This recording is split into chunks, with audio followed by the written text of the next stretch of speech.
একজন মায়ের এই পৃথিবীতে সবচেয়ে বড় সম্পদ হলো তার সন্তান।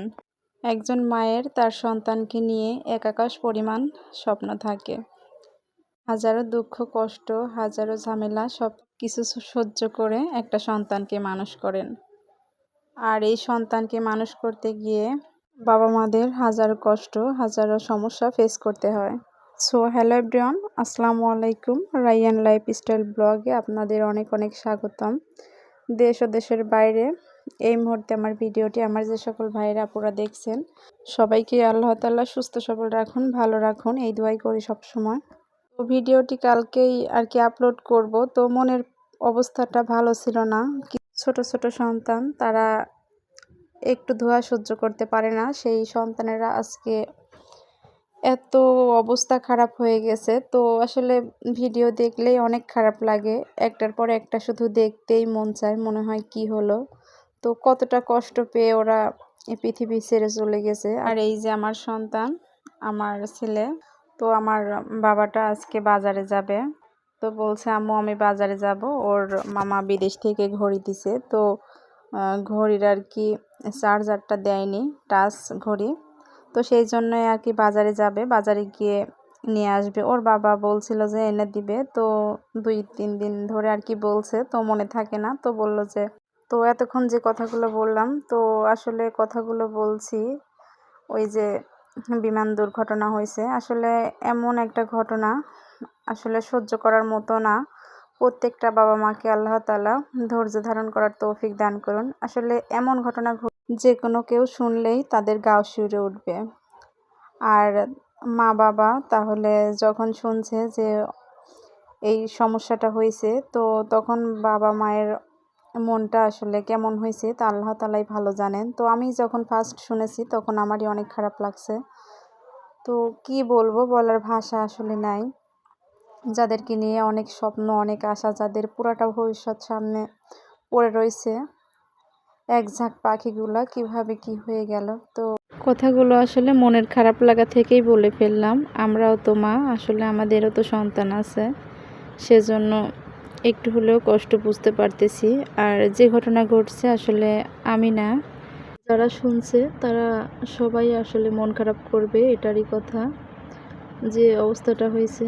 আর ছেলে মেয়েদেরকে স্কুলে রেখে কত মায়েরা গেছিল তাদের ছেলে মেয়েদের পছন্দের খাবার রান্না করতে।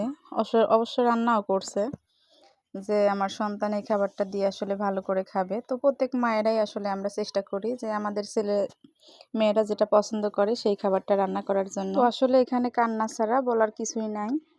যারা আহত হয়ে হসপিটালে আছে, আল্লাহ তাআলা তাদেরকে তাড়াতাড়ি সুস্থ করে দিক। আর যারা মারা গেছে তাদের বাবা মাকে আল্লাহ তাআলা ধৈর্য ধারণ করার তৌফিক দান করুন। তো ওরা তো জান্নাতের পাখি হয়ে গেছে। একটা সন্তান একটু অসুস্থ হলে একটা মায়ের বুক ফেটে যায়। আর তো একটা সন্তানের যদি এই অবস্থার কথা একটা মা শোনে, একটা মা নিজে চোখে দেখে, সেই মা তার যে মনের অবস্থা কতটা খারাপ হয় সেটা আল্লাহ তাআলাই ভালো জানেন। যা ঘটছে এইরকম ঘটনা যেন আর কখনো কোনো সময় যেন কারো সাথে না ঘটে। আল্লাহ তাআলা যেন সবাইকেই সুস্থ সবল রাখেন। আর এই যে আমার বাবাটা বাজার থেকে অনেক কিছু কিনে নিয়ে আসছে। তো বলছে আম্মু অনেক গরম লেগে গেছিল, আর এত ভার পাঙাশ মাছ কিনে নিয়ে আসছে আর কি, ওর বাবা কিনে দিছে। বাজার বেশি দূর না, কাছেই, দেখা যায় যে সাইকেল নিয়ে গেলে 5-7 মিনিট হলেই আর কি বাজার পাওয়া যায়। আর তো আসলে যা যা বলছে তাই তাই কিনে দিয়েছে। আবার সাইকেলে ওই যে একটা রাইটের মতো ওইটা লাগিয়েছে, আবার সাউন্ড হয় ওইখানে, বেল্টটা খুলে ফেলছিল। তো এই যে সেই কভারটা আর কি, তো যা যা বলছে তাই তাই করে দিছে। তো আসলে বাবারা অন্যরকম, তাদের সন্তানকে এতটা ভালোবাসে। প্রত্যেক বাবারাই তাদের সন্তানকে তাদের জীবনের চেয়েও বেশি ভালোবাসে। আসলে বাবাদের অর্থ সম্পদ যতটাই থাকুক না কেন, তারা সব সময় চায় যে তাদের সন্তানরা যেন হাসি খুশি থাকে। তো আসলে লাখ টাকার জিনিস দিয়েই যে সন্তানদেরকে খুশি করা যায় তা কিন্তু না। এই যে বাদাম কিনে দিয়েছে যে নিয়ে যাও এইগুলা, আর এই যে স্যান্ডেল কিনে দিছে, আর মাছ কিনে দিছে। তো আমার বাবাটা আসলে ওইভাবে প্রতিদিন বাজারে যায় না, তারপরেও হঠাৎ করে একদিন চলে যায়। আর আমি এই যে ওদের নাস্তা বানাচ্ছি, ফ্রিজে মাংস আছে রান্না করা, তো ভাবলাম যে ওদেরকে একটু নাস্তা তৈরি করে দেই, যেহেতু আমার বাবাটা আসছে, ওর ক্ষুধা লেগে গেছে। আসলে আমার ছেলে ওইভাবে খায় না। সকালে আমি আর কি গালে উঠিয়ে ভাত খাওয়াই দিছি, কিন্তু ওইভাবে খায় না।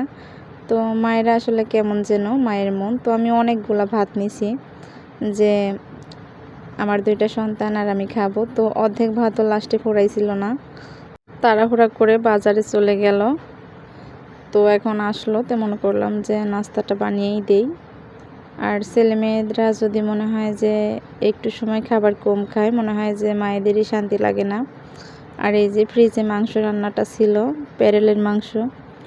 তো আমার ছেলে আসলে মাংস আর রুটি ভালোই পছন্দ করে। তো আসলে রুটি বানাতে অনেক সময় লাগে, যেহেতু ছোটো বাবুকে নিয়ে সব সময় দেখা যায় যে সব কাজ করে ওঠা সম্ভব হয় না। তো মাংস রান্না করে ফ্রিজে রাখছি, আর ওই যে গোলা রুটি করে তেল দিয়ে ভেজে দিছি পরোটার মতো। আর দেখা যায় যে যেটা তাড়াতাড়ি হয় সব সময় ছোটো বাবুকে নিয়ে সেইটাই করি। আর এই খাবারটা আমার ছেলে পছন্দ করে, তো মেয়ে আবার এই খাবারটা বেশি পছন্দ করে না। তো মনে করলাম যে আবার একটু নুডলস রান্না করি। তো এই খাবারটা আবার বিকেলে রান্না করছি। তো আসলে সব রান্না প্রথম থেকে শেষ পর্যন্ত দেখানোর মতো অবস্থা আসলে হয়ে ওঠে না, যেহেতু আমি ছোটো বাবুকে নিয়ে অনেক কাজ করি সব সময়।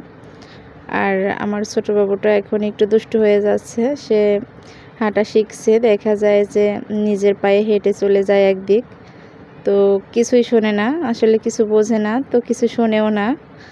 ওর যেটা মন চায় সেটাই করে। মাশাআল্লাহ, আমার ছোটো বাবাটা হাঁটা শিখে গেছে, আর আমার বড় বাবাটাও বড় হয়ে গেছে, মেয়েটাও বড় হয়ে গেছে। আল্লাহ তাআলা যেন পৃথিবীর সব সন্তানদেরকে তাদের মায়ের কোলে ভালো রাখেন, সুস্থ সবল রাখেন, এই দোয়াই করি সব সময়। তো আসলে আমি আমার সন্তানদেরকে যেমন ভালোবাসি, প্রত্যেকটা বাবা মাই তার সন্তানদেরকে অনেক ভালোবাসে। তো নিজের চেয়েও আসলে সন্তানদেরকে আমরা বেশি ভালোবাসি। তো আমার কথাবার্তায় যদি কোনো ভুল ত্রুটি হয়ে থাকে তাহলে ক্ষমা সুন্দর দৃষ্টিতে দেখবেন। আর যদি কোনো অংশ একটু ভালো লেগে থাকে তাহলে প্লিজ লাইক করে চ্যানেলটি সাবস্ক্রাইব করে আমার পাশেই থাকবেন। তো আজকের মতো এখানেই শেষ করছি। আল্লাহ হাফেজ।